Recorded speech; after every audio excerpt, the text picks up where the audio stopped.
He's YouTubing this. Watch him. Watch him. Hello there, everybody. Come on in, so we won't feel too alone in here. You know, we actually didn't think that we'd have anybody here tonight with that big show going on at IMA, which of course you've been up to, and I suppose you're going to scuttle back again, actually. No, I'm not. I'm staying here. Oh, good. And we had, in fact, I wasn't even going to mention it, but we actually were going to print t-shirts. But I'll tell you what we're going to put on later, because it's not really very much. But anyway, thank you, all of you, for coming. And you must know this is a very special talent we're looking at tonight. And also, we're so delighted to have Peter Murray. I mean, 25 years I've been hearing he's been steering the ship down at the Crawford and in all kinds of other doings, I'd say, in Cork. And funny enough, it's exactly the same amount of time that I've been at Kilreilly. So in fact, that's something in common. We certainly do. And we were talking earlier today, and he was saying, now, you know, very soon now I'll be sort of, you know, retiring and all that kind of stuff. And we were saying, no, don't retire. But he has an opus, you see, in him. He has to get his own opus out. And so we may well give him a cottage at Kilreilly, actually, in order to write this great opus, actually. So let me turn, here you are, talk about this young talent here. Thank you, Noel. Thank you, Natasha. It's Natasha's evening. Thank you for the kind remarks. And Kilreilly is amazing. Over 3,000 artists have benefited from it. And it's been something that you did yourself. And fundraised for. Here. A lot of people. Some of them in the room. And Natasha was an intern with you. She was, many years ago.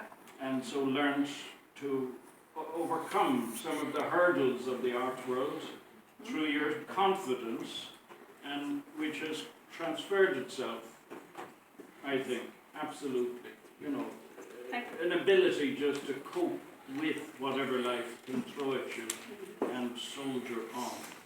Because Kilreilly really is amazing. And I think it was done without state help. Very little, we were just telling them that today. Very little. and Regina Barsh-Trefcoen and others from Kerry have all been participants and helped it along, you know. But it's incredible that that's been done. So, you know, in talking to government today, occasionally they let me in and I talk to people in government and I say to them, don't you realize what private individuals are doing for the arts? There's practically a separate culture of people who are themselves investing in the arts, you know, and it should be recognized. So hopefully it will be. Minister Heather Humphreys is actually very aware of that, I must say, and you know, so hopefully there'll be increasing recognition of what people are doing at ground level, grassroots, in their own projects, in their own places. It really is international, though. Natasha's work is international because this exhibition, this paintings, come from your time in Berlin. I think it's a little bit like being a writer. I'm not sure. Creativity, by the way, always eludes me. I don't know, you know, where it comes from, and I don't know why it's there, and I'm not sure, you know, how it's channeled, and I'm not sure. But when you see the results, you kind of can just glow, like in the results of creativity, like it's a sunset over Timothy Gabby. And this is the great danger that Natasha has avoided in her art, because living in West Cork, in the most beautiful part of the world, there is a temptation to look at the landscape and to look at the sunsets over Timothy and to kind of, you know, just revel in the glories of nature. But actually in this work, what Natasha is doing is reveling in the exploration of personality, and as she says in her own statement, of relationships and identity. It's a big spectrum. Michael here is on the receiving end of some of this creativity, because Michael is the boyfriend of Natasha, and they met in Berlin, and the thing that I was looking for, I got from Katrina, in terms of trying to say something about Natasha's art that made sense, and that was music. And it's interesting that Michael is into music too. I think music is the key to this art, because as Delacroix said, music is the first of the arts, and what does it imitate? So when you're looking at these paintings, you're looking at things that aren't imitating anything. So having come from the Lucian Freud exhibition, you can see that kind of grisly realism. But with these paintings, what you're seeing is things that are like codes, they're inexplicable, they're like symbols, they're like archetypes, they're like, you have to interpret them. But you can only interpret them really in the most basic kind of way, in an intuitive way, not by relating what you're seeing to something that you know in the real world. So they're not realist in any way. And they're also not romantic, because they're quite tough, they're quite hard, and you can see in them there's this sort of intensity. Sometimes the black and the squiggles, in black charcoal and crayon and oil, they're really intense. And in each one you see there's a sort of little pattern, so they become like personalities in their own right. There's beauty there, there's tension there, there's inner doubt there, and there's resolution there, and there's an appreciation of life there, and then there's the working through of all sorts of emotional things too, which are things which are personal to Natasha. They're kind of completely beyond my ken, but they're there on paper and on canvas in the exhibition here, and they're kind of extraordinary because, they're paintings which you look at and you just register them, like without seeing them, which is interesting.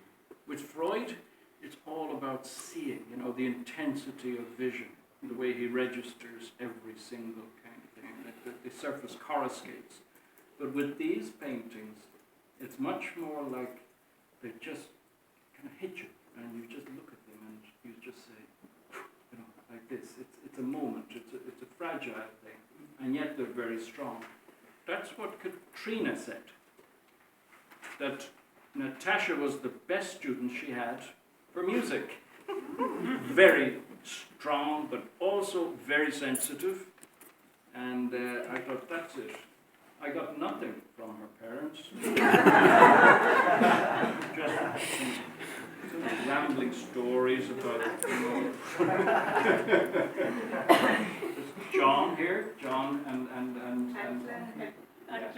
Glenn. But the creativity certainly is coming from a source, and there's tremendous support there. I have a friend, Mary Thornton, who's here this evening, and she gave me this book as a present, which is very kind. On your behalf. It's very Robert Gibbings. And Robert Gibbings travelled around the world. He travelled around West Cork.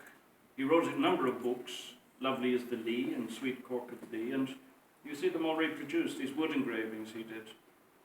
And it's funny the way life can be so serendipitous that this book is given to me. Thank you, Mary, by the way. Thank you. That this book of Robert Gibbings, a Cork artist from the 1930s, 40s and 50s, who travelled around, and actually I think was in some ways a kindred soul. Interesting. He travelled around the countryside, and like Natasha, who's got a kind of wanderlust, the travel bug. Because when she went to art college, it wasn't, the obvious thing was go to Crawford College. No, it was off to Falmouth. And then when it was like, well, let's get a studio in Dublin, so no, it was off to Berlin. And residencies at Kilrelick and all of that. So there's that wanderlust, there's that search. And that's the other great element of these works here tonight, is that they are part of a search, and they're part of a quest. And the quest is, I cannot say anything more about these than you have written yourself. And I can't really say much more about the work without going on at too great length, because it's just there. The colour range is very, very heavily controlled. It's very nice, black, pink